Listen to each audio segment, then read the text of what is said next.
Figure 1.3 shows the levels of organization that modern-day scientists recognize, increasing in complexity and size from atoms to organisms. All materials, including those that make up the human body, are composed of chemicals. Chemicals consist of microscopic particles called atoms, which join to form molecules. Small molecules can combine in complex ways to form larger macromolecules. Okay. Yeah, this is what we were doing yesterday. Okay. So here's our diagram. We have the atom, the molecule, the macromolecule, the cell, the tissue, the organ systems, and then the organism, which is us. In all organisms, including humans, the smallest unit that exhibits all of the 5 characteristics of living systems is the cell. Cells are composed of the macromolecules, proteins, carbohydrates, lipids, and nucleic acids. These macromolecules are the cornerstone of the physiology we will examine that occurs at the cellular level. Our bodies are built from trillions of cells that are organized into tissues to form specific functions. Groups of different tissues that interact form organs, complex structures with specialized functions.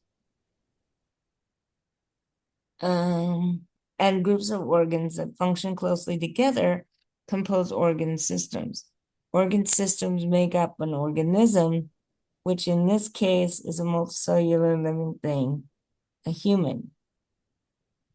Figure 1.3 reveals this relationship using cardiac muscle cells and cardiac muscle tissue, the heart, and the entire cardiovascular system. Okay.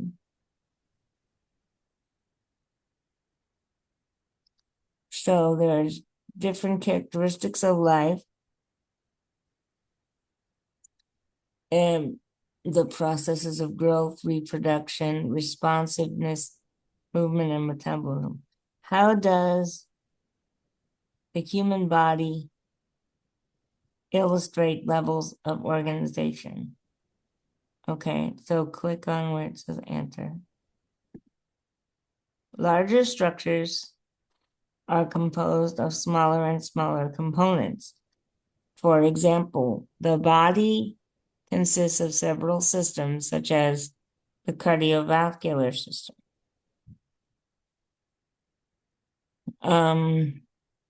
The cardiovascular system consists of organs such as the heart and blood vessels. The heart is composed of tissues, which consist of layers of cells. Cells are composed of organelles, which consist of molecules, and finally, atoms. Okay, so basically, it has that top-down kind of complexity where we start from the highest level and we go down to a lower level. Okay, what is an organism? An organism is a complete unit of life. Organisms range in size from a single cell to a complex living thing like a human, which is composed of trillions of cells. Humans as complex organisms are composed of organ systems, organs, tissues, cells, molecules, and atoms. How do body parts at different levels of organization vary in complexity?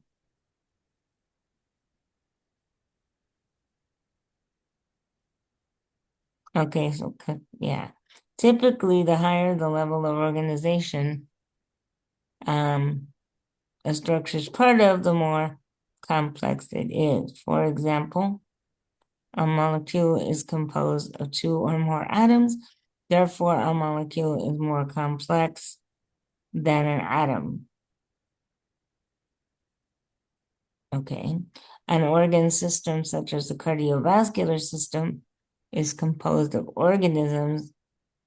of organs such as the heart and blood vessels. Therefore, an organ system is more complex than any of its organs. Okay. Let's see what the questions, where it says 2 questions at the bottom. Make progress by completing concepts. The number of questions will vary depending on your individual needs. It is okay to get questions wrong. You will earn 100% if you complete. Okay, so this is not a quiz. This is like an adaptive learning platform. It's designed to help us learn it's okay to get questions wrong. You can still earn 100% if you complete all concepts by your due date. So there's a bunch of concepts, and we don't know how many we need to answer, but let's see. Okay, we got it. That makes more sense. Molecules consist of microscopic particle called what? So what are molecules made from? I think they're made of atoms. Atoms, right. Molecules consist of microscopic particles called atoms. And then you can submit your confidence level, and then it will tell you, okay, good. So we got that one right. So now we go to the next question. The axial portion of the body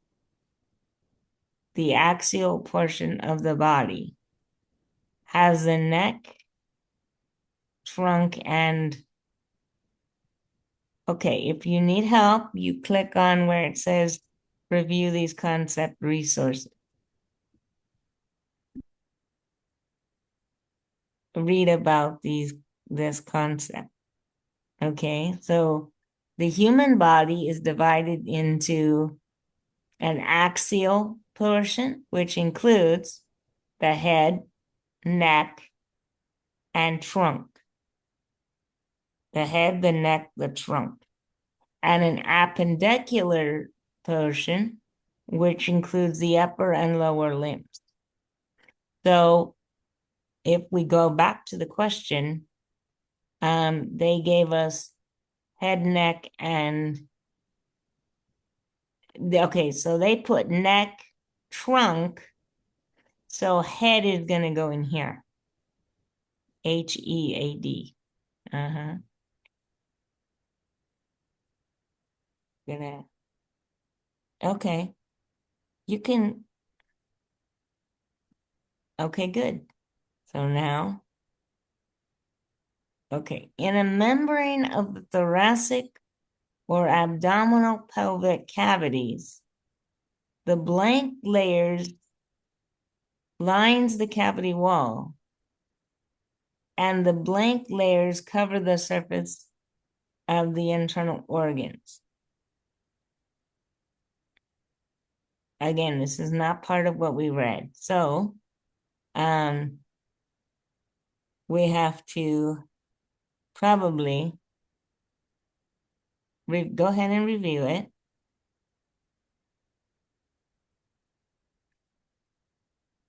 And then, okay, so thoracic and abdominal pelvic membranes. So this is a picture of the inside of your, it says parietal refers to a membrane attached to the wall of a cavity. Visceral refers to a membrane that is deeper toward the interior and covers an internal organ. So, like visceral fat would be fat that covers your internal organs. Parietal would be closer to the wall of something, like closer to the outside. Within the thoracic cavity, the compartments that contain the lungs on either side of the mediastinum are lined with a membrane called the parietal pleura. A similar membrane called the visceral pleura covers each lung. Okay, so they show you, if you scroll up in the picture, they show you what they're talking about. So this on the right is a picture of what they're showing you on the inside. So on the right, you see the lungs, right? And you've got the diaphragm, you've got the heart in the middle, okay? And it's a plane. So you've got the left lung over here on the right side of the diagram, because you're looking at you're looking at it backwards. So you're looking at it like across from somebody. So the left lung is actually on the right side of the drawing, and the right lung is actually on the left side of the drawing. And then you have the different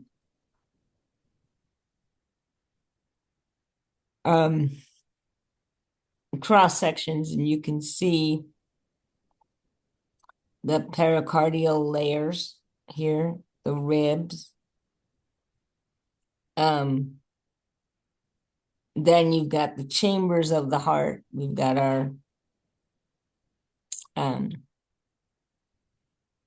our four-chambered heart that we're used to. And then we have our esophagus and the aorta, the big blood vessel, that the artery, and then the different names for all of the layers of questions. So let's take a look. Go back to the question. So, okay, the blank layers the cavity wall. So that's going to be parietal order layers the cavity wall, and the visceral layers cover the surface of the internal organs. So the visceral layers cover internal organs, is what we read. And if you want, you can watch a video on the serous membrane. If you see, you have a video here, and then you have other assignment resources if you want to.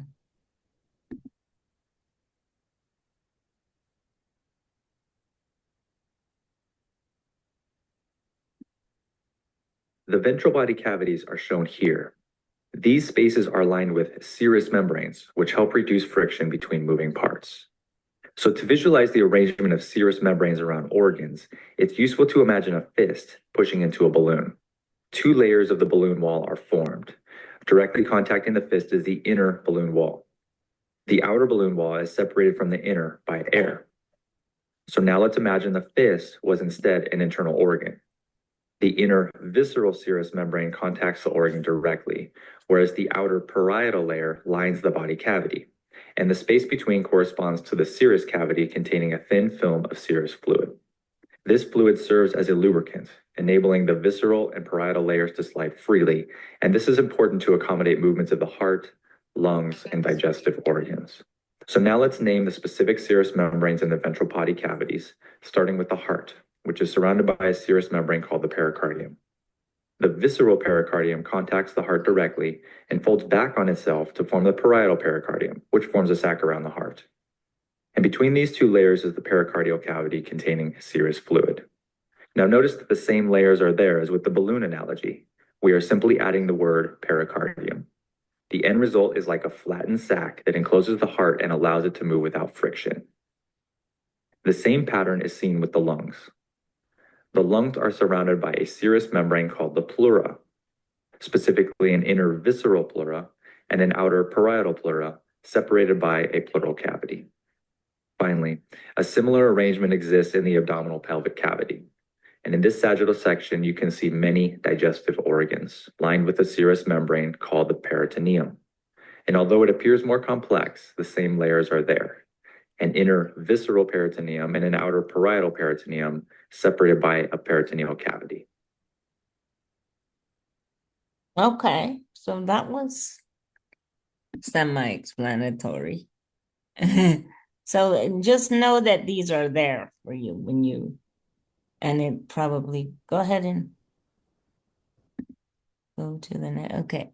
Match the organ system with its components. Okay, where's the, can you bring it up so we can, okay. So let's see.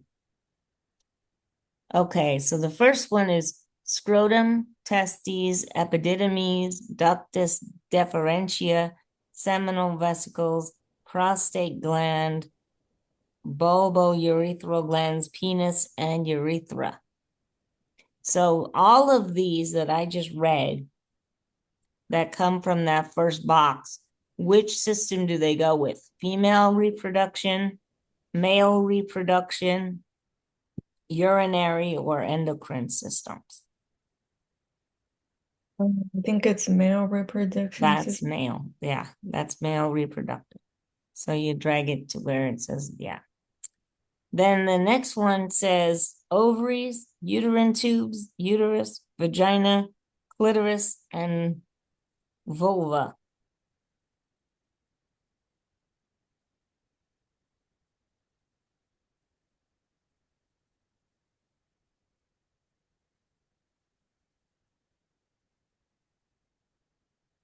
I think it's female reproduction That's female. system. That's female reproduction. Good. Now we have ovaries, hypothalamus, pituitary gland, thyroid, parathyroid, adrenal glands, pancreas, testes, pineal gland, and thymus. Endocrine system. Those are endocrine, right? Which means kidneys, ureters, urinary bladder, and urethra go with the urinary. Good job. Good job. Okay, so now select your confidence, and we got it right. Okay. And here they are. And they always explain it to you if you need. Here they didn't have much to explain, but okay, next question. Okay. Multiple select. Okay, so they don't tell us how many, but okay, so the anatomical position, they're talking about the way you stand when you want to show off the anatomical position is characterized by which of these? Standing, arms at sides, lying down, or palms facing backward?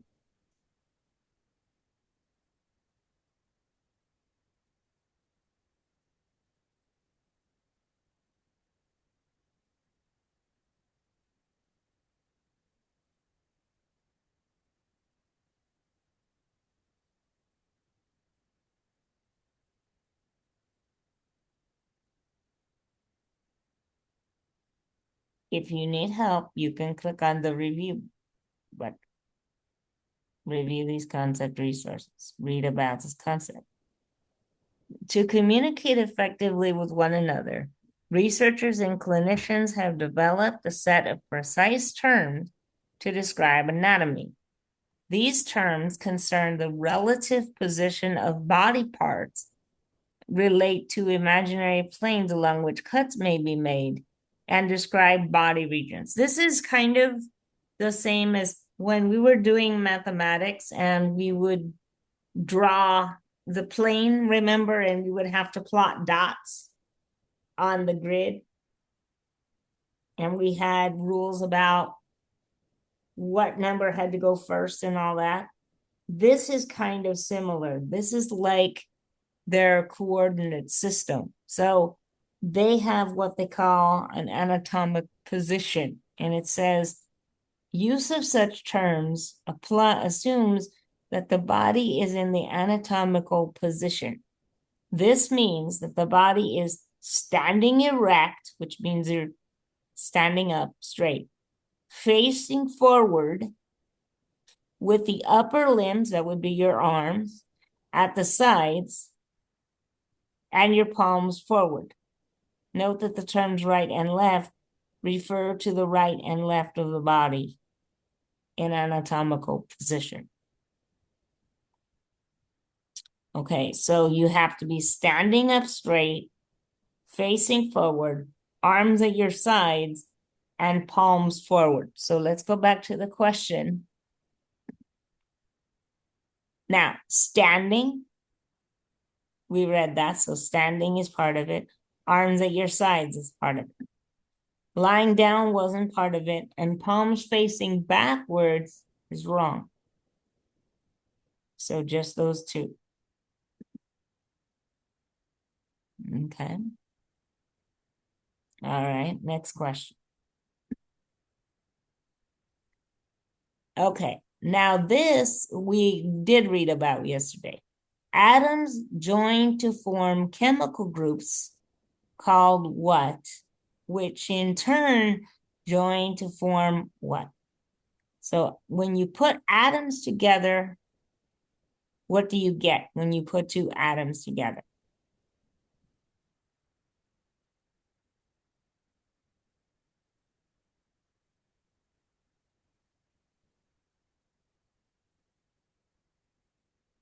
I think it's molecules and macromolecules. That's correct. That's correct. Very good. Nice. Okay, next question. Match the terms that describe relative positions with their corresponding meaning. Okay, so this is more related terms to anatomical positions. So we have, okay. So a word that means that a body part is below another body part. Below another body part. So you have, I don't see all the words. So you might want to go and look at the terms first so I can show you. You might want to read about the terms before scroll up. So yeah, so I can actually show you what they are. So here we are.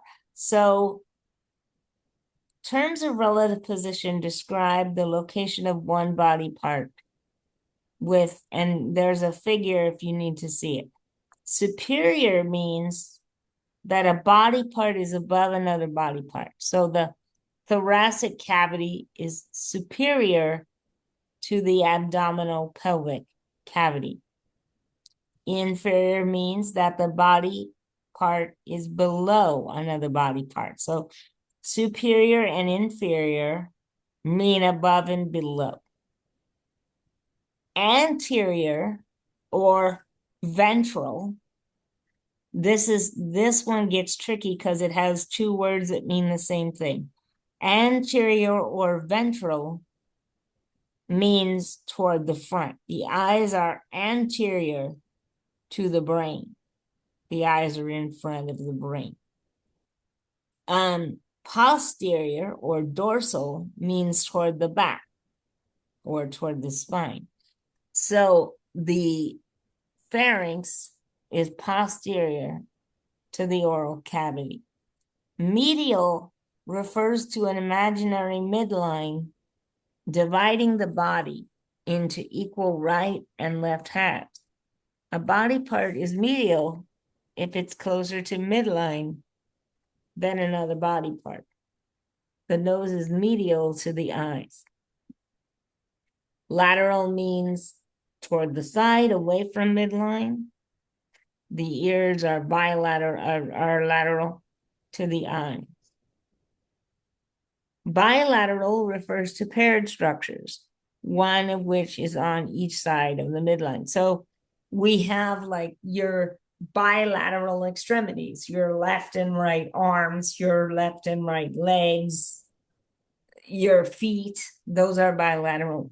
Anything you have two of, okay?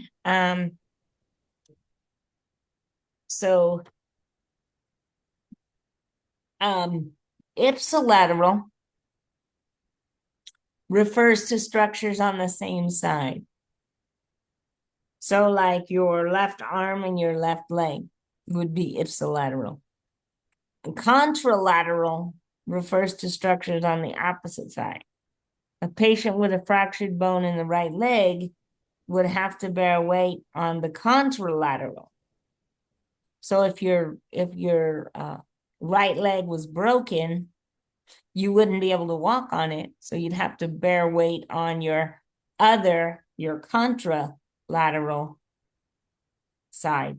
Proximal describes a body part that is closer to a point of attachment to the trunk than another body part. The elbow is proximal to the wrist. Proximal may also refer to another reference point, such as the proximal tubules, which are filtering structures in the kidneys. Distal is the opposite of proximal. It means that a particular body part is further from a point of attachment to the trunk than another body part. The fingers are distal to the wrist. Distal may also refer to another reference point, such as decreased blood flow, as in distal blockage of a coronary artery.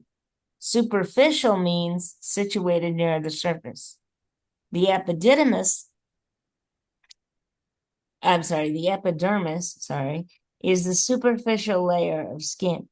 Peripheral also means outward or near the surface. It describes the location of certain blood vessels and nerves. The nerves that branch from the brain and spinal cord are peripheral nerves. Deep describes parts that are more internal than superficial. The dermis is the deep layer of the skin. Okay. All right, so those were all of our words. Let's see if we can put it together. So we need some definitions here. Toward the front, or you don't have to do these in order, but it might be easier that way.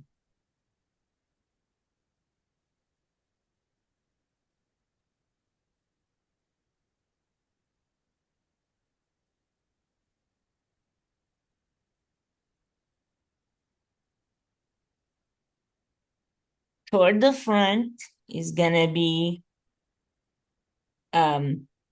anterior or ventral. Toward the front is anterior or ventral.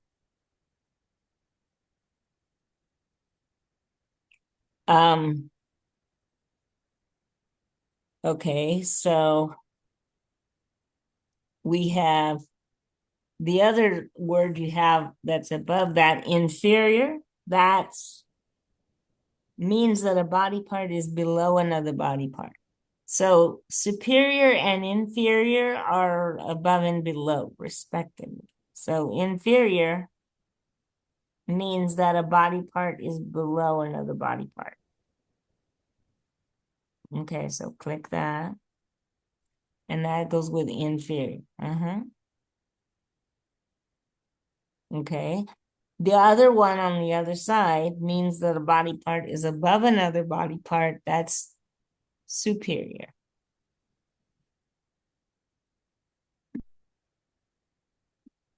Okay, so superior is above another body part.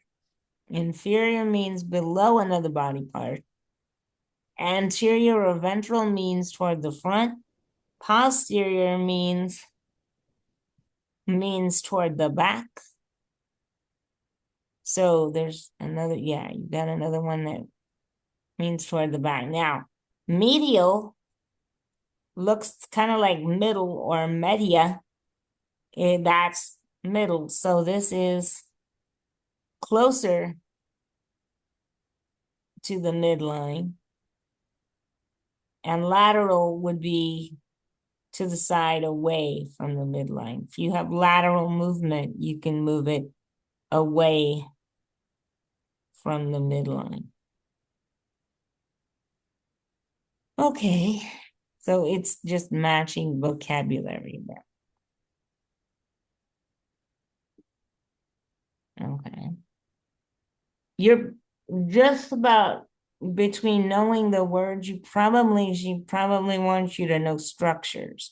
So like, she could ask you a question like, the wrist is distal to the elbow, right? Which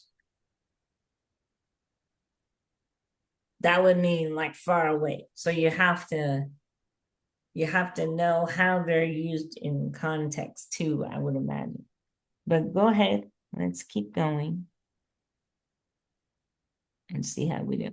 The blank position of the body, or sorry, the blank portion of the body includes the head, neck, and trunk.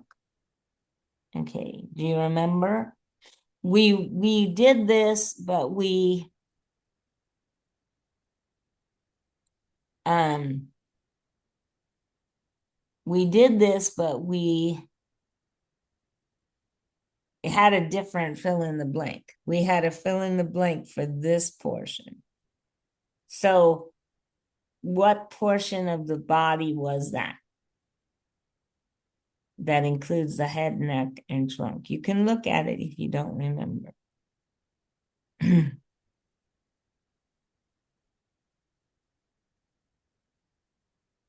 So that's an axial. AXIAL. Axial portion includes the head, the neck, and the trunk. And the appendicular portion, which is the upper and lower limb. Okay, so axial goes in the blank.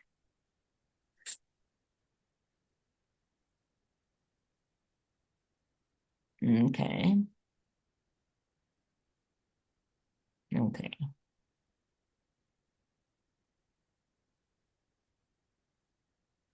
A sagittal plane is a vertical plane that divides the body into what kind of portion? Superior and inferior, left and right, or anterior and posterior?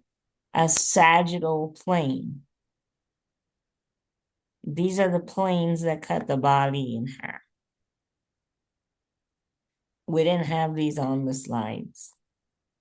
I don't think, unless she went over them before. Go ahead. You can click on it. So it says, hold on. So sagittal refers to a lengthwise plane that divides the body into right and left portions.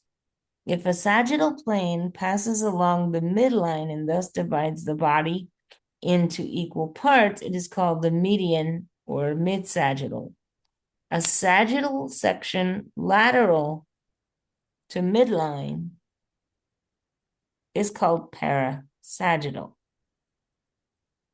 Okay, so if you scroll down, you can see the other kinds of planes. Transverse planes divide the body into superior and inferior planes. And frontal planes refers to the body that divides it into anterior and posterior plane. So your transverse plane is this plane that's going left to right. The other plane that's like, there's that plane is like superior and inferior. That's a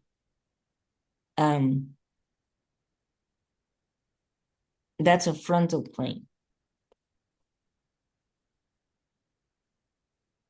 Okay.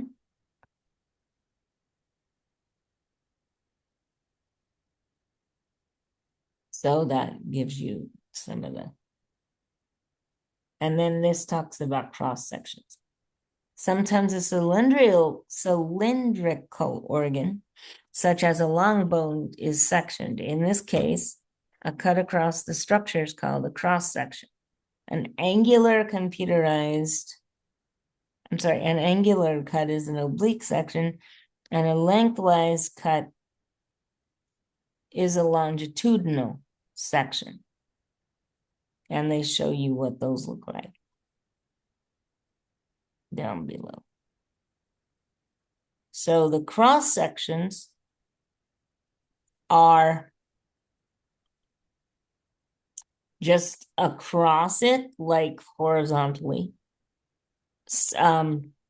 Angled diagonal cuts, those are oblique sections, and longitudinal sections are vertical. Okay. But this question was about plane. So let's look at it. A sagittal plane is a vertical plane that divides the body into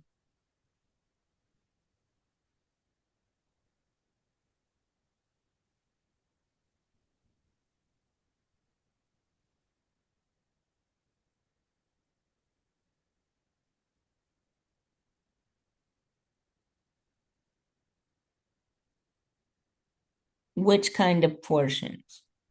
If you have a sagittal plane, you're going to divide the body how?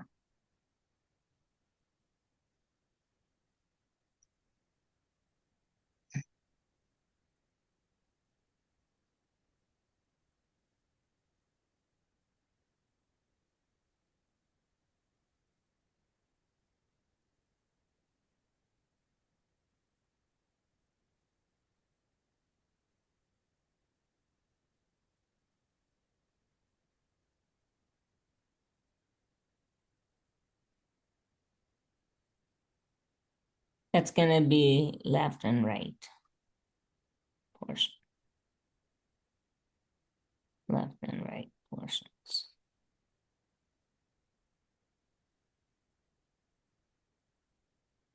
Okay.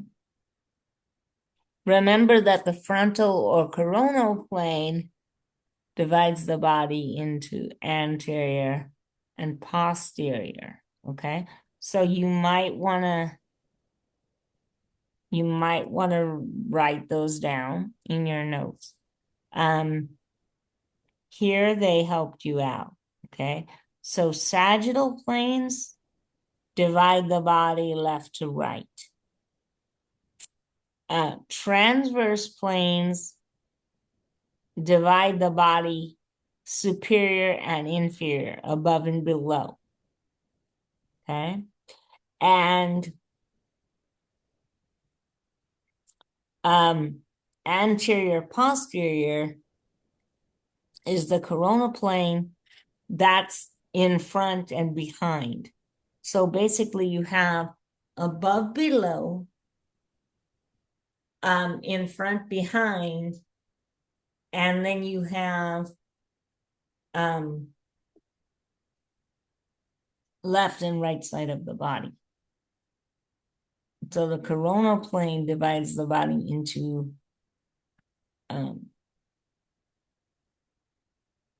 interior and posterior positions. Okay, the term blank serous membrane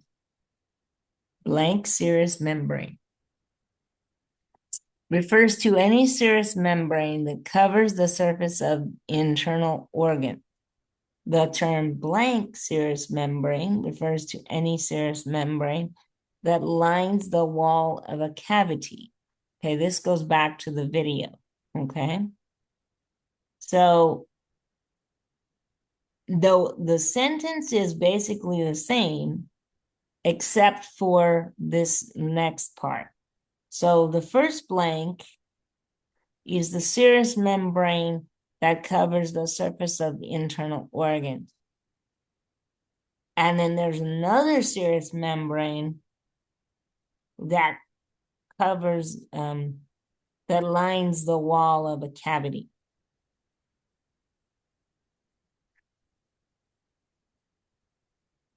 This goes back to the video that we watched.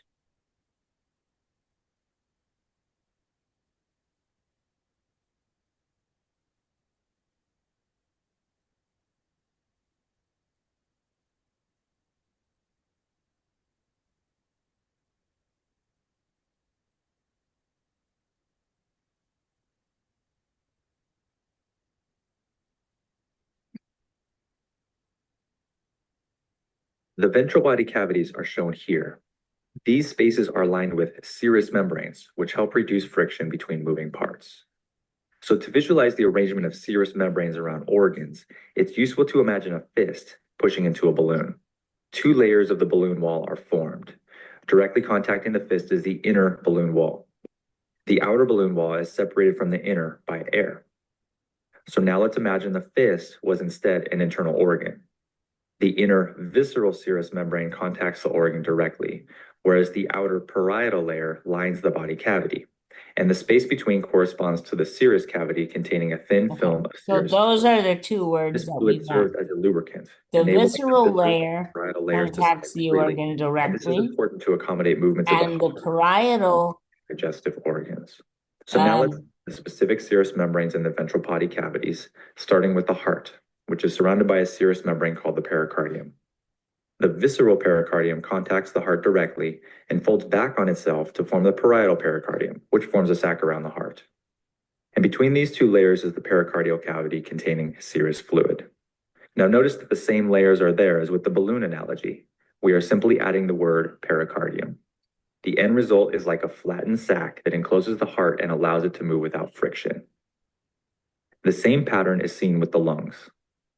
The lungs are surrounded by a serous membrane called the pleura, specifically an inner visceral pleura and an outer parietal pleura, separated by a pleural cavity. Finally, a similar arrangement exists in the abdominal pelvic cavity. And in this sagittal section, you can see many digestive organs lined with a serous membrane called the peritoneum. And although it appears more complex, the same layers are there. An inner visceral peritoneum and an outer parietal peritoneum separated by a peritoneal cavity. okay. So the serous membrane that covers the internal organ is going to be the visceral. That's the first box, visceral.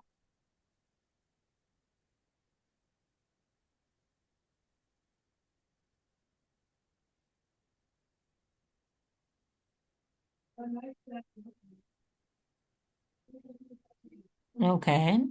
The other one is the parietal.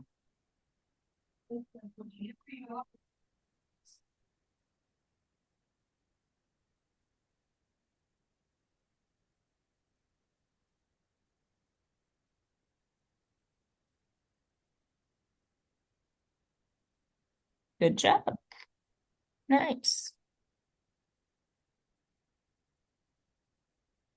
The blank area is commonly subdivided into 9 regions and 4 quadrants.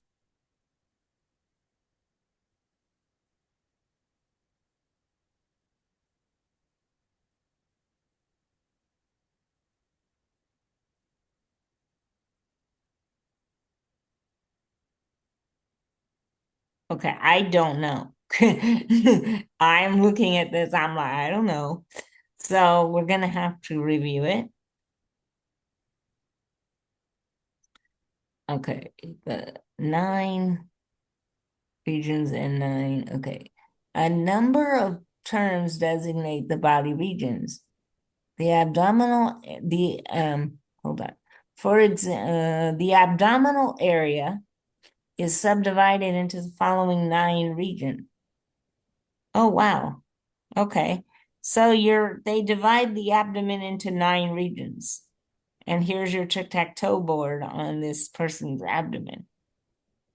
The epigastric region, the left and right hypochondriac regions, the umbilical region, the left and right lumbar, the pubic bipogastric region, and the right and left inguinal or iliac regions.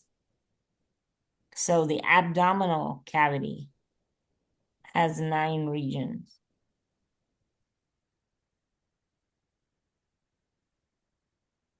I think it was the abdomen. Go up again. Yeah, so the abdominal area. So this is going to be abdominal for the question that we answered. The abdominal area is divided into 9 regions.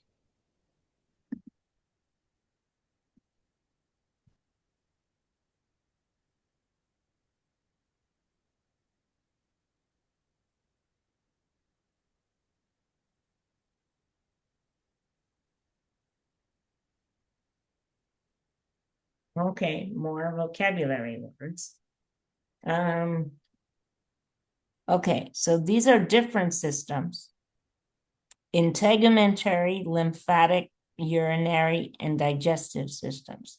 These are different systems than the ones we had before.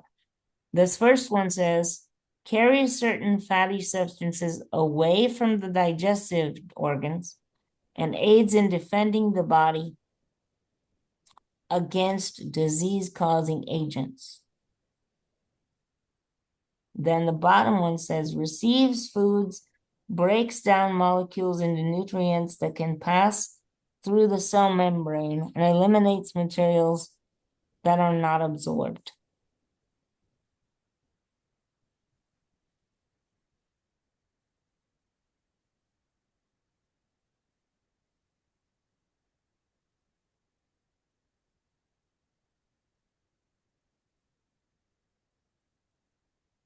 What do you think?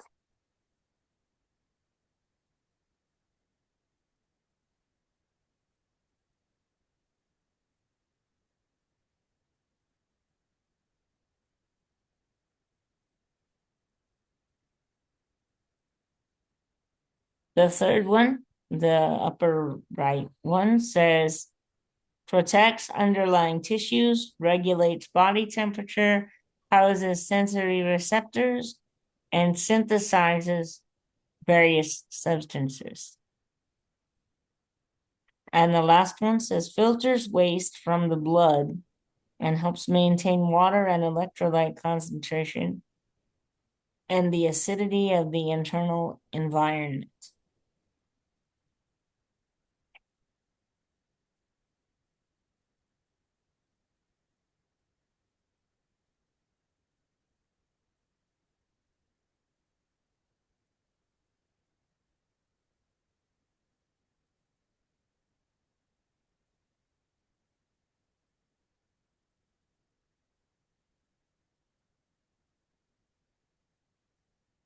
Okay.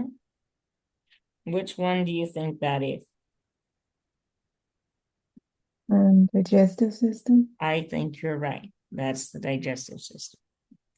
Okay, so we're okay. What else?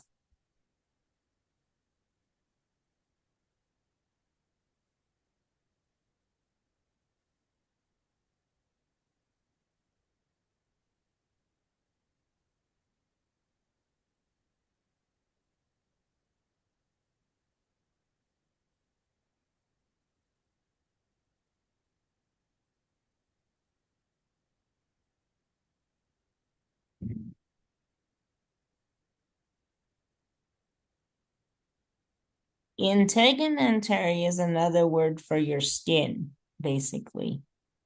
I mean, it includes more than your skin, but the integumentary system is like your skin, basically.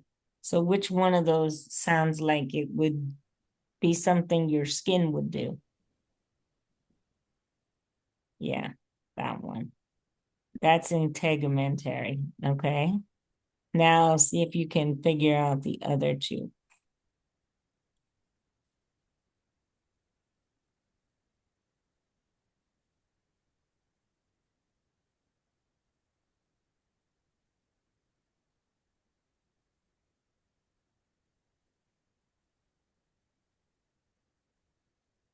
I think this one would be urinary system. I think you're right. And so that means that the other one would be lymphatic because it has a role in fighting diseases. I think you're right.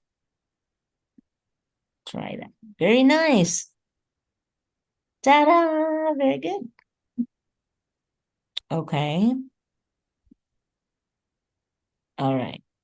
The region that contains the liver and the stomach is called the blank region. Okay, this is not the system. This is the region. I don't know the name of it. I don't know the all the internal names for all the regions, so we could be here all day guessing.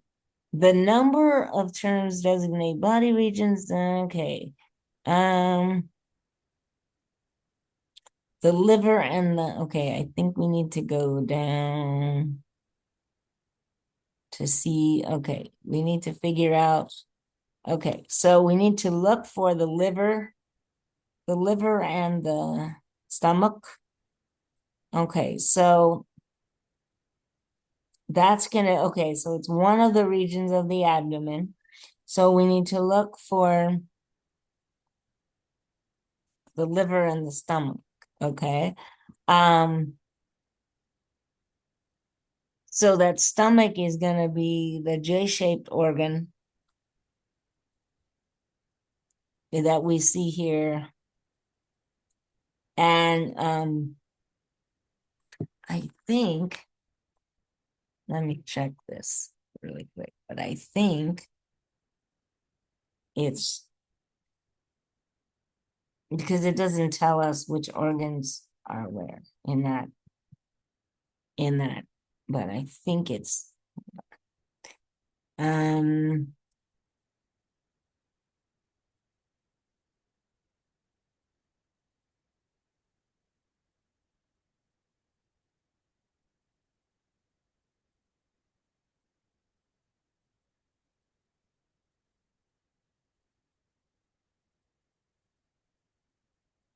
I want to say it's the right hypochondriac region. Let's see. So if we look at the right, here's your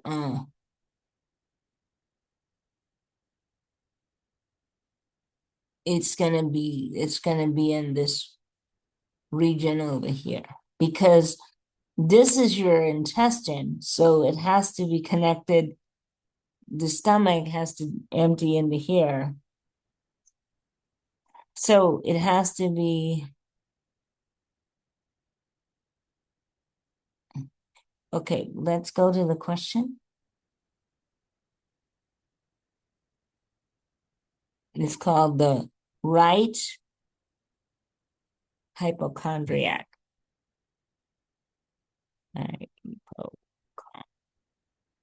H. You're missing an H. CH.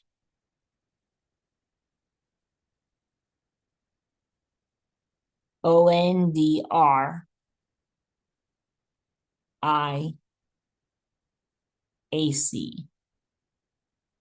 I think that's how you spell it. We'll find out.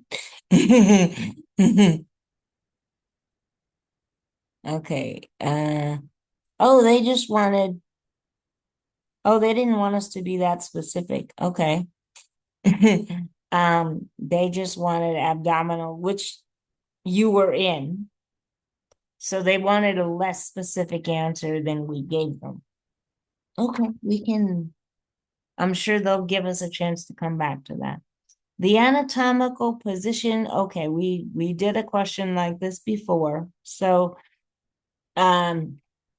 what is the anatomical position described as? Remember, you have to be standing upright, right? You have to be standing up. So the only one with standing up is the third one. Standing up with your arms at your side and your palms facing forward. That's the anatomical position. Okay, next question. The brachial region is, okay, I know this word, so I actually know this one, but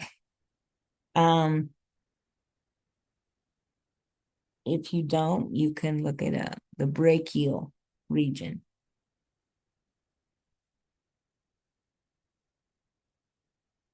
Okay, we gotta scroll. That's not the right. Keep going. Keep going. Keep going. This is quadrants. This is abdominal regions. Here it is. Brachial means what? The arm. So brachial means the arm.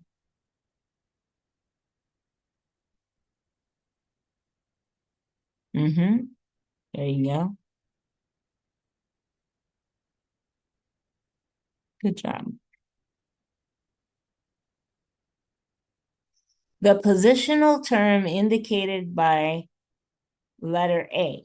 So here we have somebody standing on the side, and A is pointing up toward the head. So A is the positional term what? And B is away from the midline. Here we have a sagittal line, right? And B is pointing away from the midline. So we need a word that means above and a word that means away from the midline. Which one of those?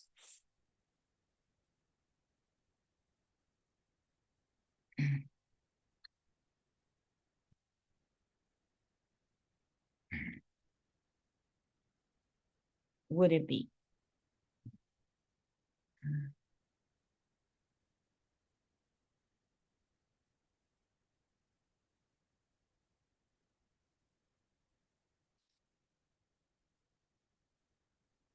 Which word means above?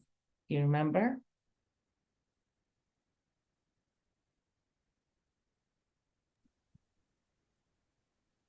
I think would be superior. Superior, right? And which word means away from the middle?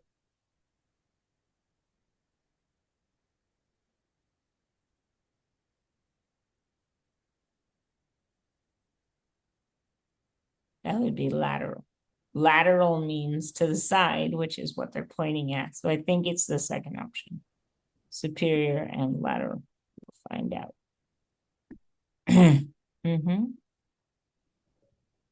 Because it's above, it's toward the head, so it's superior, right? And it's away from the midline. Okay. Carpal refers to the, okay, this is from that word list that we had. Look for carpal on the list. There it is.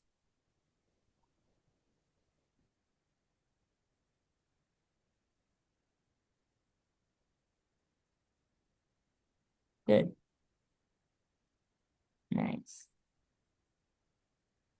A lengthwise cut that separates the body into equal left and right portions is a blank plane. Equal left and right portions.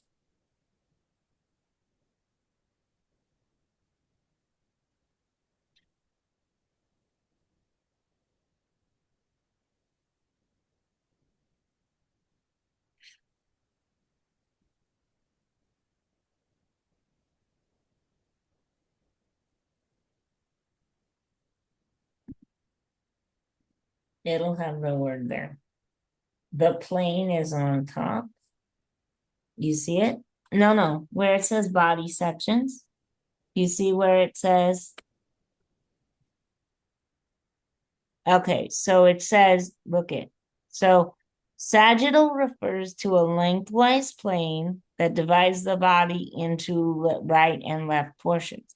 If a sagittal plane passes along the midline and divides the body into equal parts, it is called mid-sagittal or median. Okay, so mid-sagittal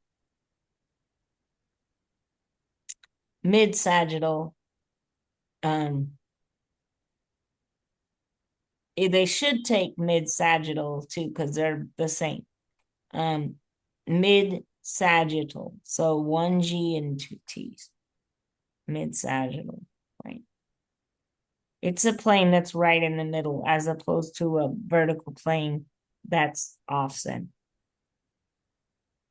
Okay.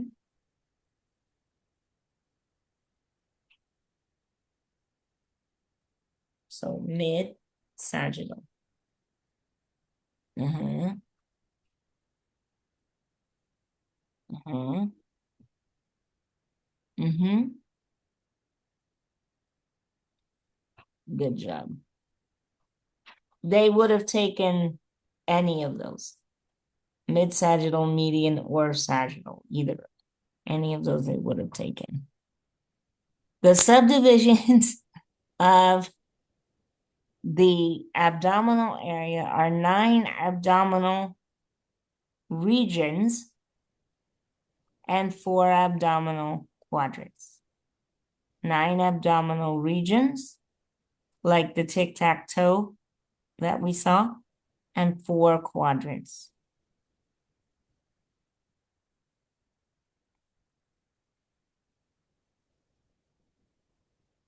You can review it if you want.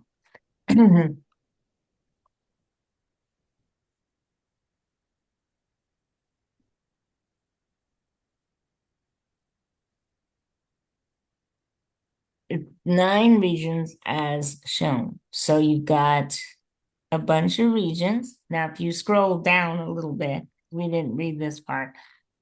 Scroll down past the regions. You can see that they divided it into, okay, so look at the caption here.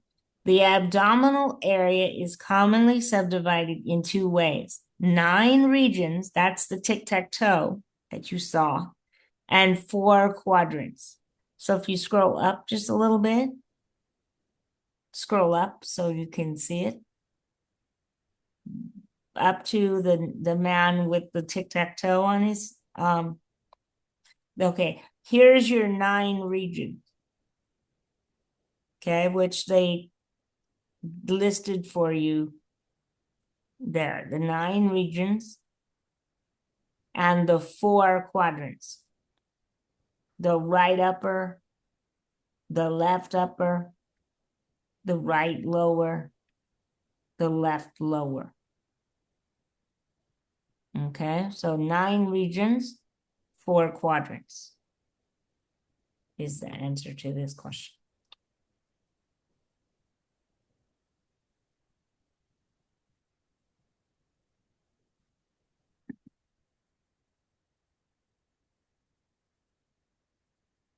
So that's going to be the first option on your list. 9 regions, 4 quadrants.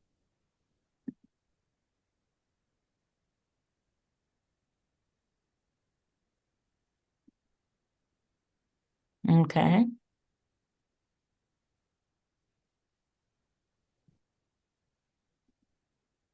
We're getting there. The abdominal region is the pelvis, between the thorax and the pelvis, or the lower back between the ribs and the pelvis.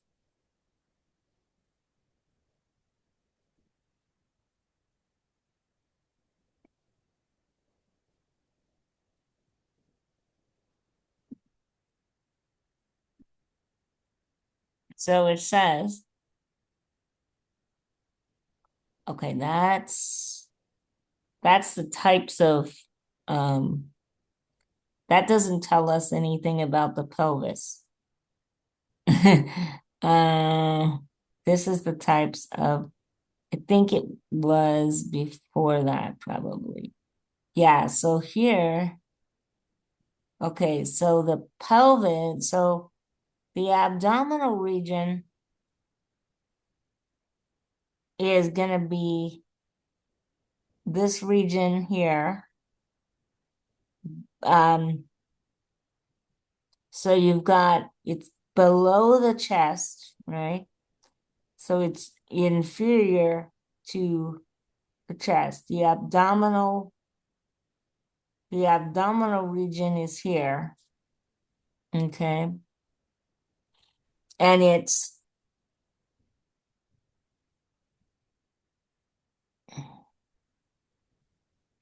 okay, let's go up.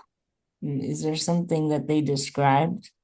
Yeah, so here, pelvic is the pelvis. So pelvic is the pelvis, and then go up on your list to where it says abdominal. Maybe it's maybe they have an abdominal region on here. Yeah, the region between, there it is, the region between the thorax and the pelvis. So the pelvis, if you go back down to your diagram, you can see where the pelvis is on the front.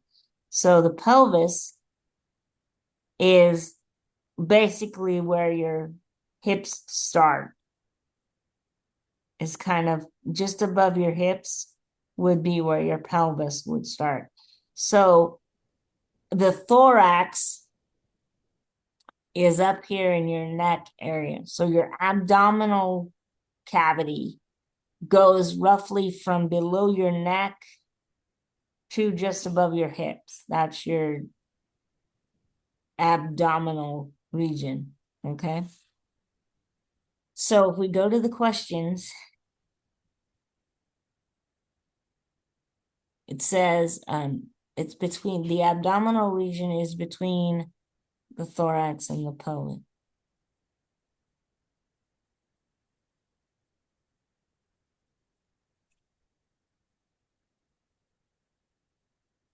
The arm is the what region? Carpal, brachial, buccal, or auxiliary? The arm. Remember the word you read.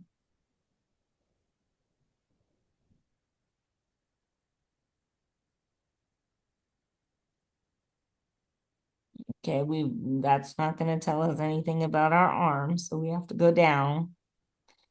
Where is our arm? It's the brachial region. Yes.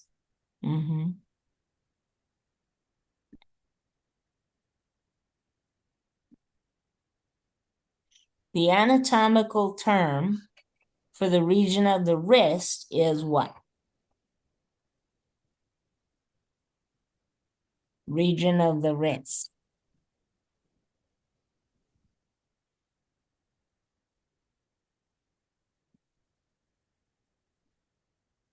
Wrist. Look for the one that says wrist.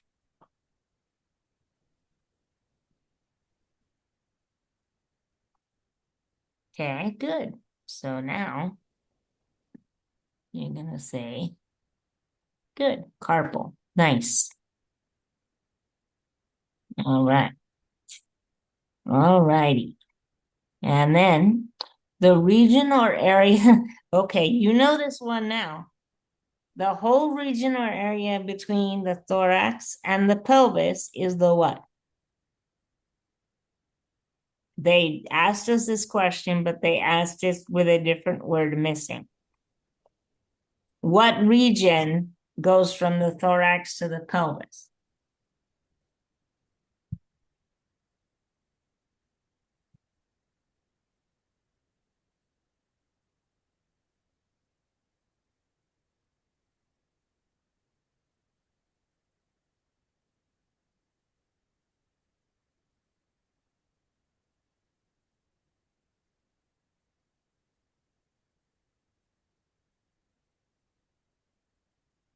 What do we call it?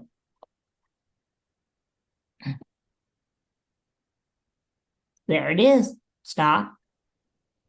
Look at the very first yellow here. They want the word in blue. Before they gave you abdominal and they wanted the yellow part. This time they gave you the yellow part and they want the blue word. So they gave you this yellow part. They want the blue word this time.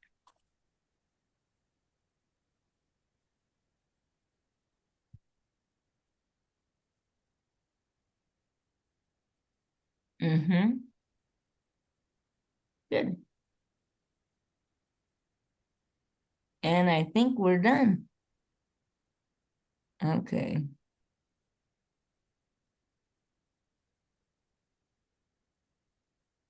All right. So now if you want to ever go back and review it, like before a test, you can review it, but you have credit. You have completed it. Okay. Back to assignments. So that wasn't even due yet for till February. Yeah, I think the professor, like, she was saying like that she was gonna give us like I think here until like chapter 5 and like from like chapter 1 through like chapter 5, she said they're like due in February. Okay, no problem. No problem. Do you want to work on another one of those for tomorrow? Or because we didn't do the ones for chapter 2 yet, did we? No, not yet. Okay, so, but now you know how it works, right? And now you know that you don't have to get it all right to, you know what I mean? You can look it up. So it's not a test in that way. You know what I mean? So you can continue to go through it and work on it. But it's a lot of, that took us over an hour to do that. So it's designed to help you learn the material, but we also know that it doesn't cover all the same material as the slides either. So you'll have to be reading in the textbook to do that. Yeah, it looks like these are all due February 11th.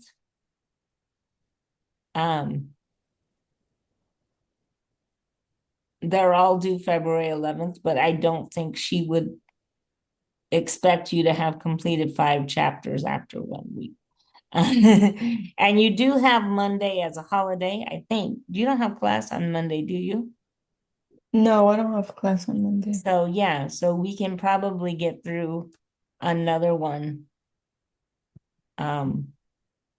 Is there something else that you wanted to work on for today? You have another 40 minutes.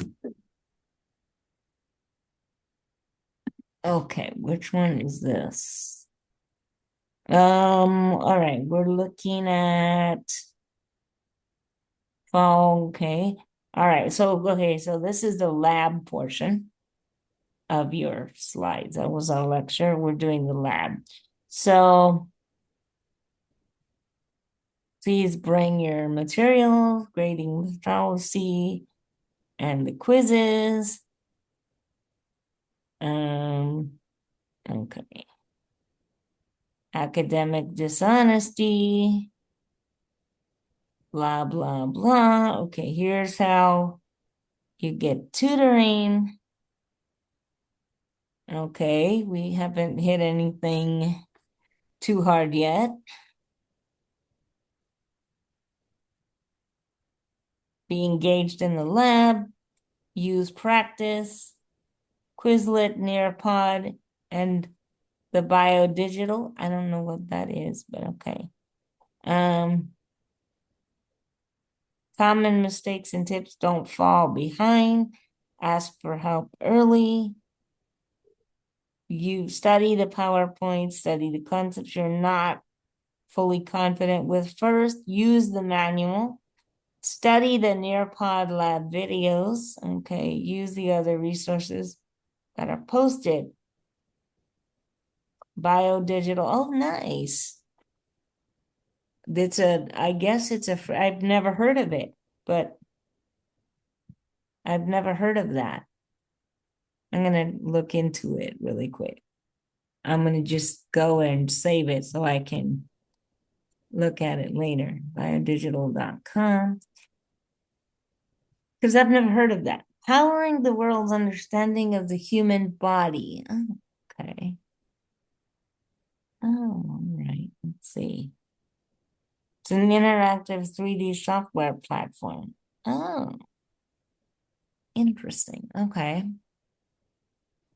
Let me bookmark this page. All righty. I don't want it in there. I want it in unsorted bookmarks. Okay, then.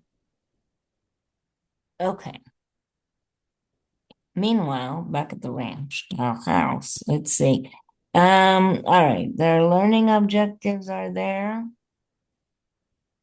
Understand what the anatomical. Okay, so this is a good overview. This is anatomical position, Daniel. This is what it means. If your teacher asks you to stand in an anatomical position or assume an anatomical position, this is what they're talking about.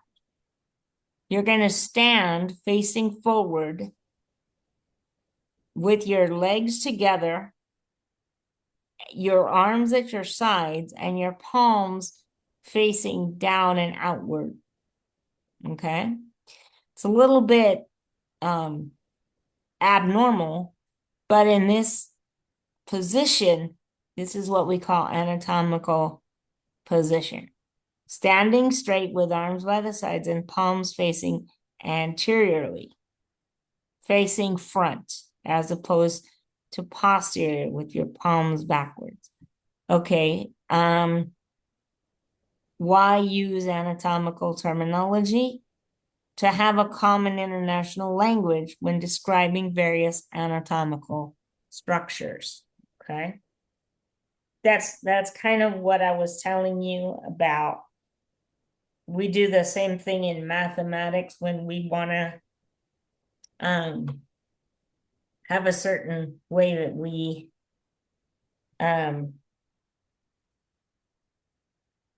talk to people about how math works, and this is the same thing here, except we're talking about how science works. So that's why we're using it. Okay.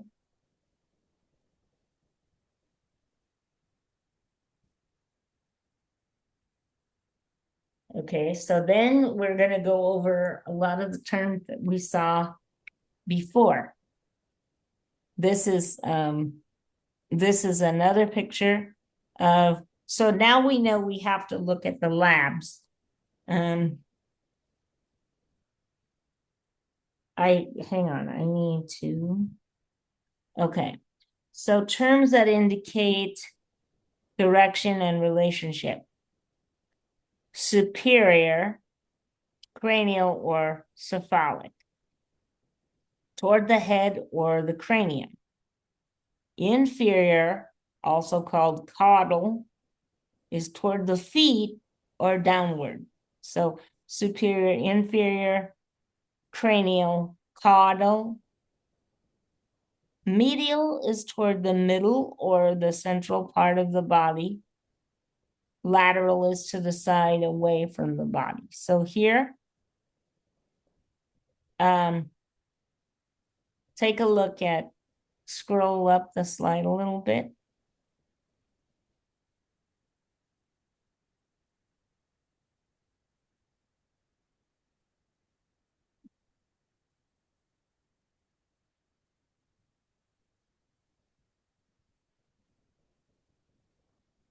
And then we have proximal is closer to the trunk or the origin point that you're talking about.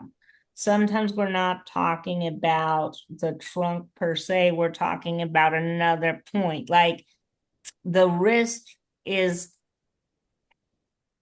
proximal to the elbow, for example, right? So it could be closer to the trunk, but it could be just an origin point. Distal is away from the trunk or the origin point. And then here you have your planes. So superior, inferior, cranial, caudal. So these are just a couple of terms, but we've already seen these terms.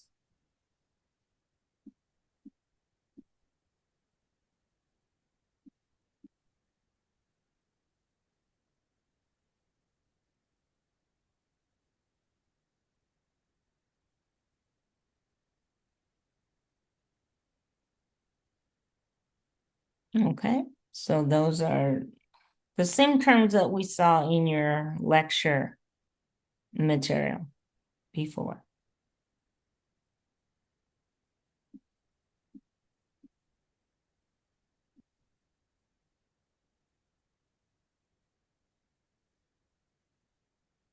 Okay, now this is a little more about the planes, the types of planes.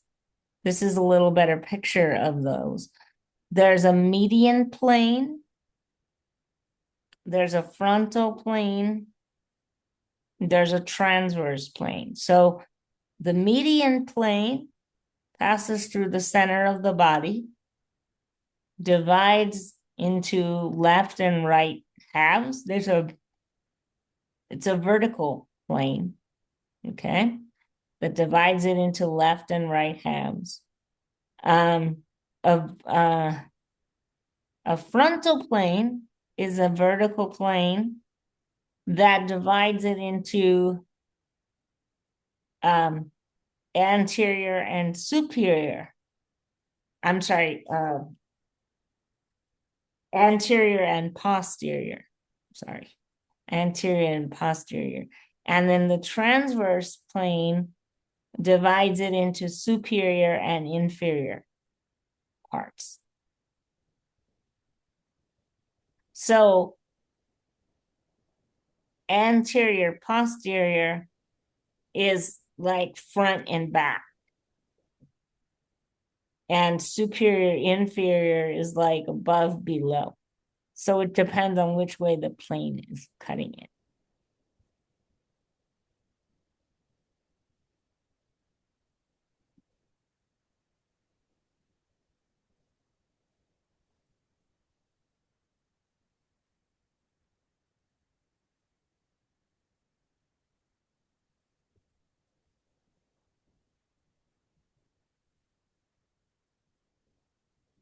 Okay, and then we have, okay, so now we're going over the anatomical terminology again. So anterior ventral is toward the front of the body. Posterior dorsal is toward the back of the body. So if you have a vertical plane that splits the body front to back, that's a coronal plane. You don't have a coronal plane in this picture, but you could. And then here he's talking about the superficial to the deep. So if I have a superficial cut on my skin, that could just be, yeah, I got a paper cut on my skin or whatever. That's a superficial cut. If it goes deeply into the tissue, like if I get pierced by a knife or whatever, and it goes into my thumb or whatever, then that's a little deeper. It goes into some tissues. Okay. Superficial goes from the outside where the skin is, the skin that we see, into our internal, inside our bodies. So the further inside the body it goes, the deeper it is.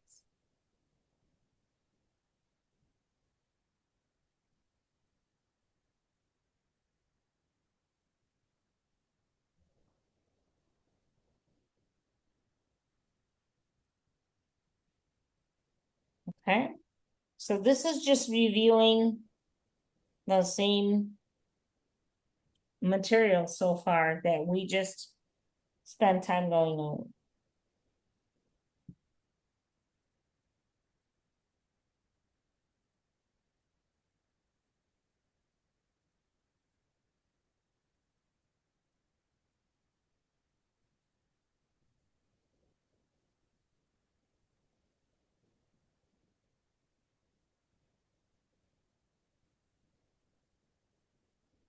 Okay, then we have a picture of, okay, here he's just showing you what a cavity is.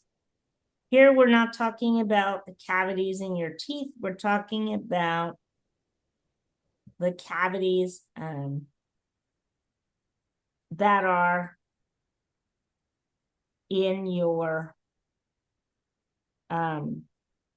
body cavities. So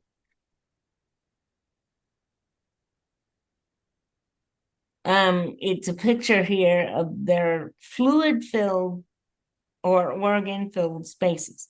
The cranial cavity at the top of our head houses our brain, and our brain is protected by our skull, the bony outside part of us that holds that in there.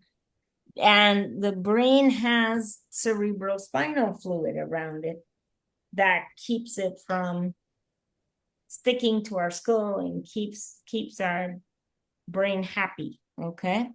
Then we have the vertebral canal that's down our backbone that houses our spine. Our spine has actually our spine is we think of it as our backbone, our vertebra, but our spinal cord is protected by our vertebra. So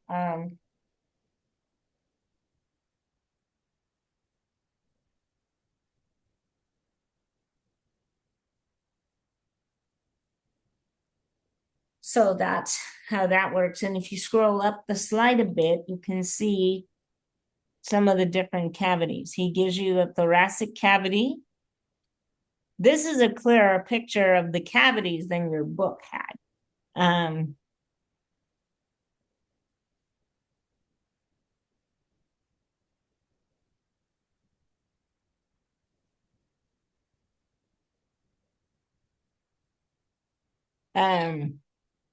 So you've got the thoracic cavity, the abdominal cavity, the ventral cavity encompasses a lot of other cavities, includes the thoracic cavity, the abdominal cavity, and the pelvic cavity. Okay. So that's where that's going.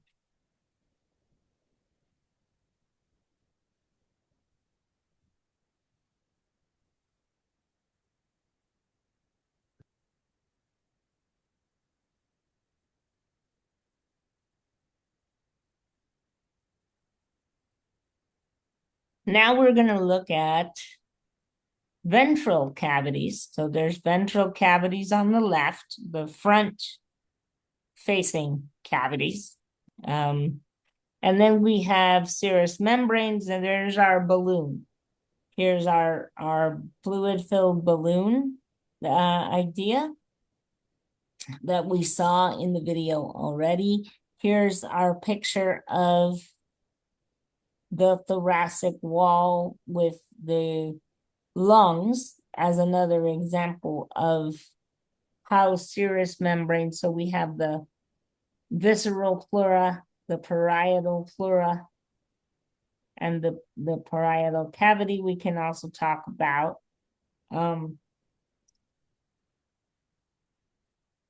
Other cavities, we talked about the stomach. So what changes is this, not the parietal and the serous, but what changes is what cavity we're in. Like this is the thoracic cavity, right?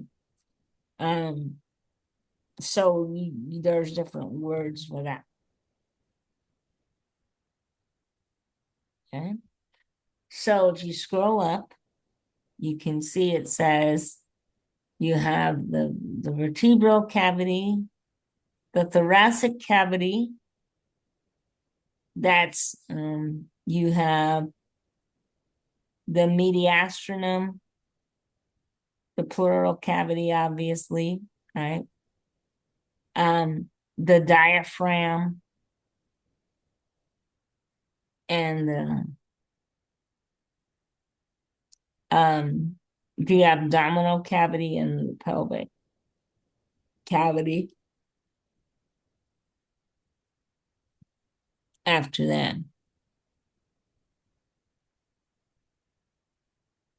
And here it's a little easier to see the pelvic cavity because it shows you the hip bones.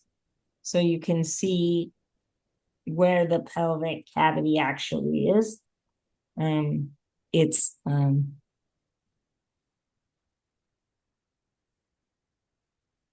that's going to be, and then here he gives you the cavities. The thoracic cavity has the pleural cavities that encase the lungs. The mediastinum encases the thoracic cavity between the lungs, and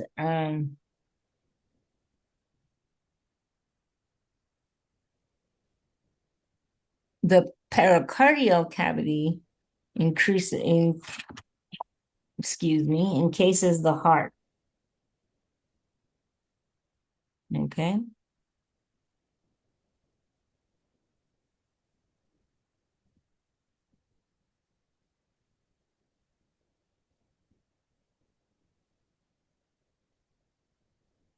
Okay, so then we're going to, he's continuing with his review.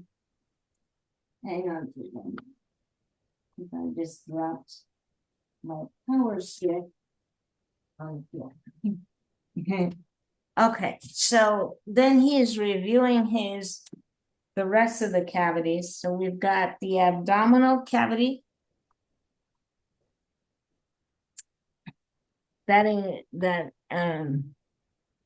superior part of the abdominal cavity, because remember the abdominal region, we haven't gotten to it, but remember the abdominal region, or the abdominal cavity has 9 regions and 4 quadrants. So I'm sure he's going to get to that. But right now, he's just showing you that there's, he wants you to know what's in each part of it. So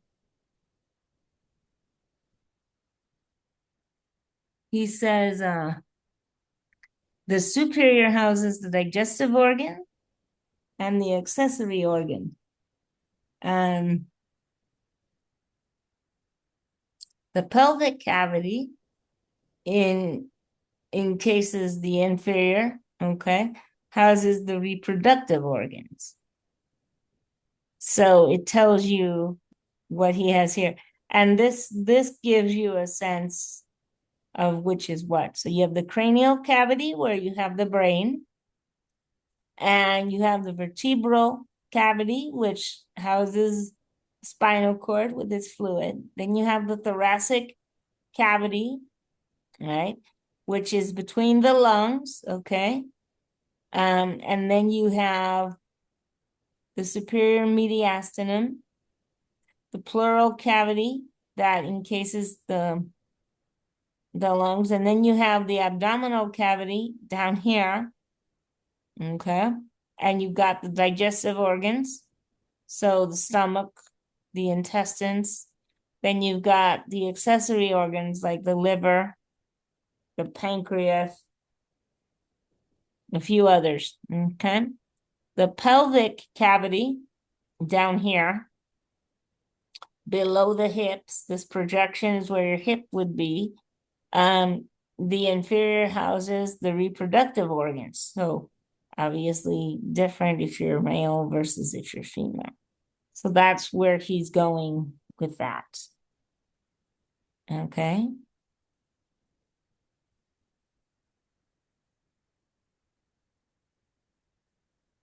And then we have organ systems, systems that work together to keep you alive. One can't work without the other. Cells work together. Okay, so we're back to that. Cells come together to form organs, okay? Sorry.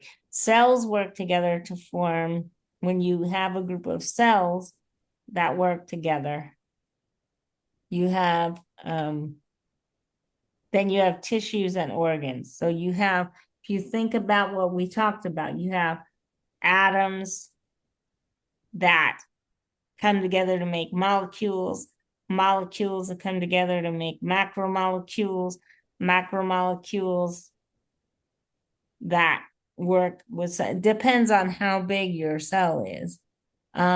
Tissues work together. Groups of tissues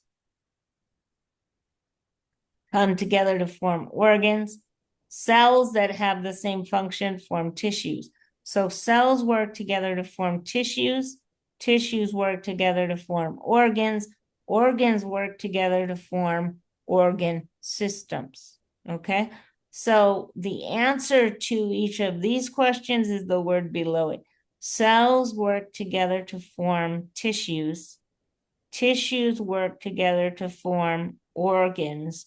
Organs work together to form organ systems, macro organ systems. And that's just what he's showing you here.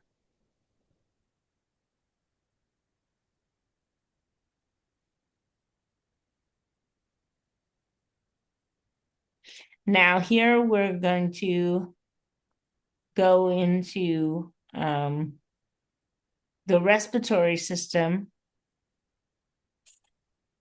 He actually gave you a lot more detail because you respire from your nose, you need the hard palate, you have your nostril, the pharynx, the larynx, the trachea, they all come together to form speech, and then you have your lungs. The respiratory system is responsible for gas exchange, and you obtain oxygen, and you eliminate carbon dioxide, okay? So the respiratory system, these are a few organs of your respiratory system.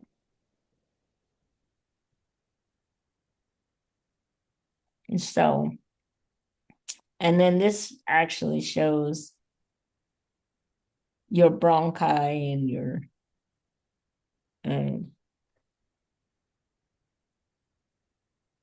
the branching part of your lungs. So the lungs, the larynx, the trachea are part of your respiratory system. Okay. Gas exchange in your respiratory system. Okay. What else do you have here? Okay, so here's your digestive system. We have the oral cavity. Here the head is turned to the right. So that we can see the cavities easier. The oral cavity, the tongue, the teeth, the subliminal gland, the submandibular gland, and then you've got the esophagus, which we don't want to get food in our esophagus. That's bad. And then we have this tiny little bean-shaped green organ called a gallbladder. the liver, you can see the liver in the right upper quadrant of the abdomen. That's your liver. And then your stomach and your pancreas on the left. So here, digestive system, your salivary glands, for example, the parotid, the esophagus, the stomach, the small intestine. Okay. Also, things like your small intestine, your large intestine or your colon, your appendix, your pancreas, which is digestive, is also considered part of your endocrine system because it secretes hormones. Insulin, it receives insulin and it secretes from there. So that can be your liver and your gallbladder. So we'll get to that when we talk more about that part. Okay.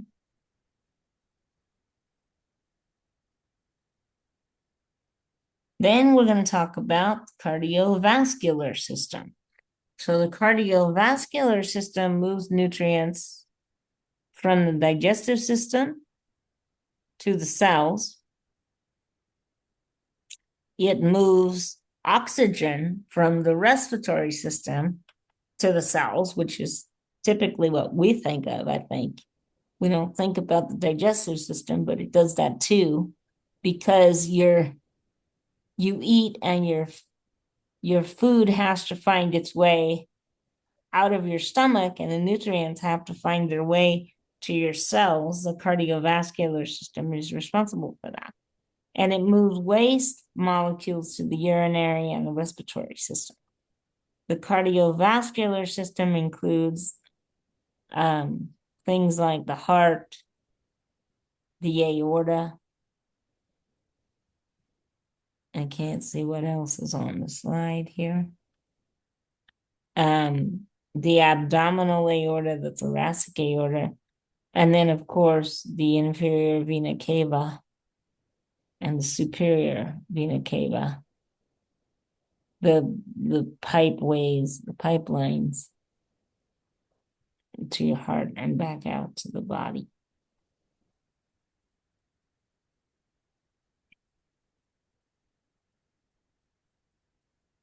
Okay. Pause. Which of the following is not, which of the following organs is not part of the digestive system? Small intestine, trachea, mouth, or anus? Not part of the digestive system. So I don't know if he's gonna tell you that, but that's just kind of that's a pause question. Did he go over this yet? Yes. He did go over that. Okay. Okay. So you can go back and look if you want, but you're gonna see that small intestine is part of it. The mouth is part of it because that's part of the mechanical piece of the and then the trachea is the windpipe, so that's not part of the digestive system. The main function of the respiratory system that I don't know. It's from the items on that list. I'm not sure which one it is. Hold on. What is the main function?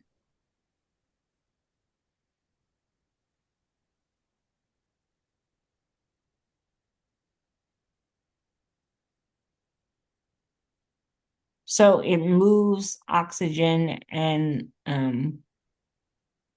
it removes waste gases. So I would say from what you have there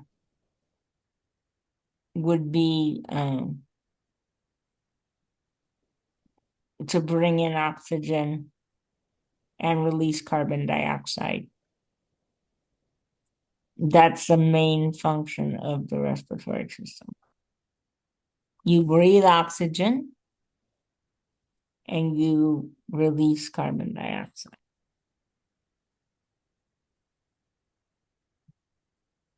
Okay. What else?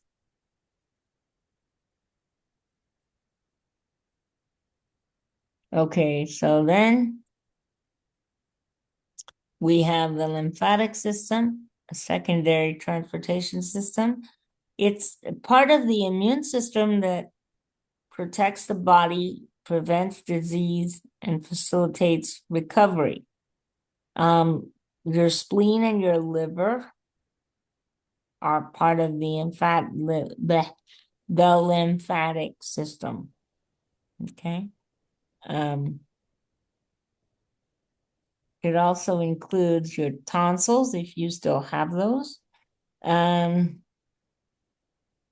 a gland called your thymus.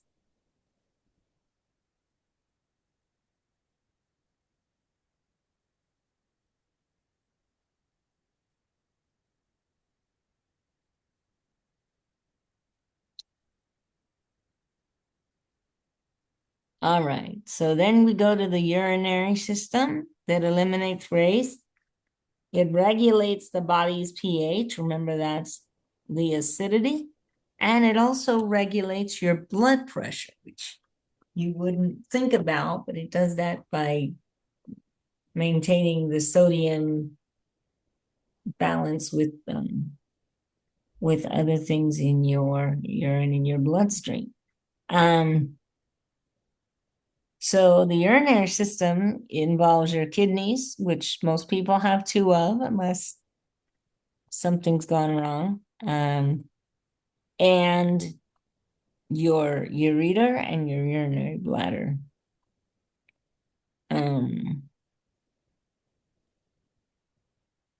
Okay, scroll up.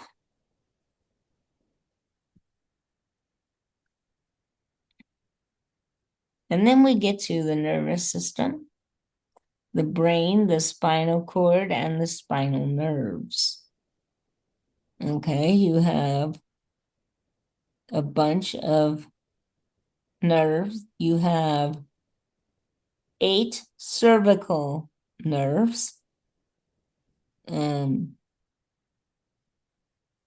These come down from your brain. You have brachial plexus nerves. Those are cervical nerves. You have 8 of those. You have brachial, and then you have thoracic ones after that. And then here you have, so this is a picture of your spinal cord inside the vertebral canal. But you also have a picture of the nerves here, so you can see what that. So the nervous system sends information about the physical environment to the brain. Okay.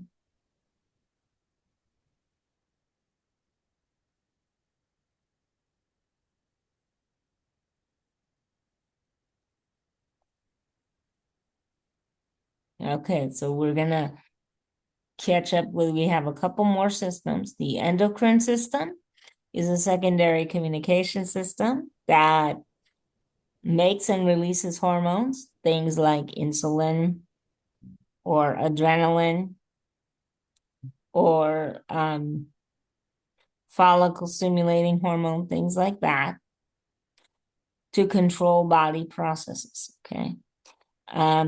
So the endocrine system does that. Your adrenal glands are part of that. Your pancreas is part of that.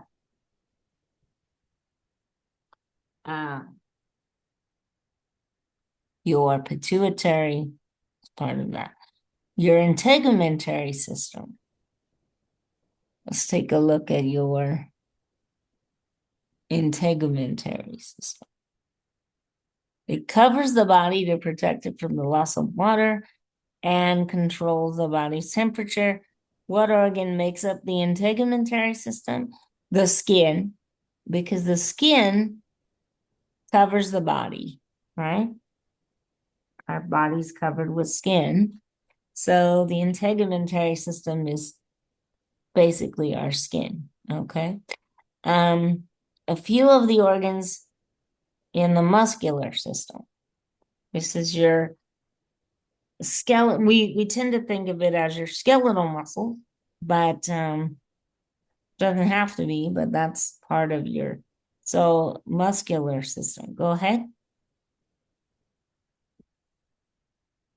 We say that a muscle flexes a joint when contraction of that muscle causes the joint to bend. We say that a muscle extends a joint when contraction of that muscle causes the joint to straighten. So we have your triceps and your biceps, for example, or your gluteus maximus, okay? We don't think of them as having muscles, but they do. Your glutes, your butt muscles, keeps your butt tight, right? These are some of your arm muscles. If you work out, you might know a few of these, or if you get massages, you might know a few of these. Your trapezius muscle up here, behind your shoulder, your deltoid, which is right on your shoulder muscle, basically, and then you have that's where that comes from. Okay.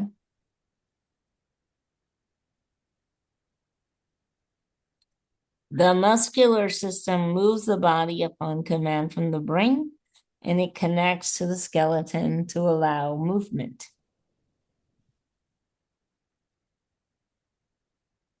Okay, then we get to the reproductive system. This varies a little bit, whether you're male or female. So your gametes are going to be different depending on whether you're biologically a male or female. So if you're a male, your gametes are sperm. If you're a female, they're eggs or ova. If you're a female, the reproductive system protects the developing fetus and it delivers nourishment to the infant that's growing in your system. If you are a male, you have testes, a prostate gland, and a penis. Females biologically don't have those. So just remember that they're different. Female reproductive systems have ovaries and fallopian tubes and a vagina. Okay. So I don't know what he put on female, but that's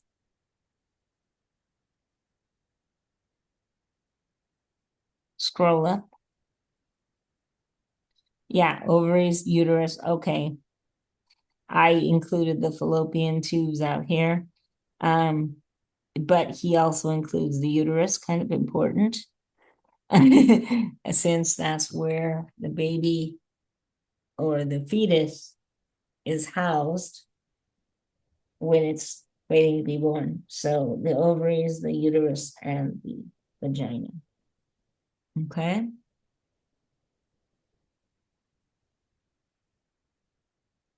All right. A few organs of the skeletal system. They create the body form and structure. This is a place for muscles to attach. It stores calcium and phosphorus for homeostasis. So skeletal muscles or the skeletal system, these are all your bones. Skeletal system is your bones. These are the things that your muscles are attached to. So any bony part, that's part of your skeletal system. And all those bones have Latin names, in addition to English names: mandible, humerus, radius, ulna. They're all there. Not all 200 and I think it's 206 bone, if I'm not mistaken. But those are some of the examples of bones. Your ribs, your cranium, your hyoid bone, which is a hard one. Okay, so then let's scroll up. Do we have one more? Okay, do not use pen or pencil, use pointer sticks. Okay. All right, so he didn't tell you to, okay. So these are just some of the bones, and that's the end of the first week of lab. Okay. I think we covered a bunch of stuff. We did really well. Tomorrow we'll work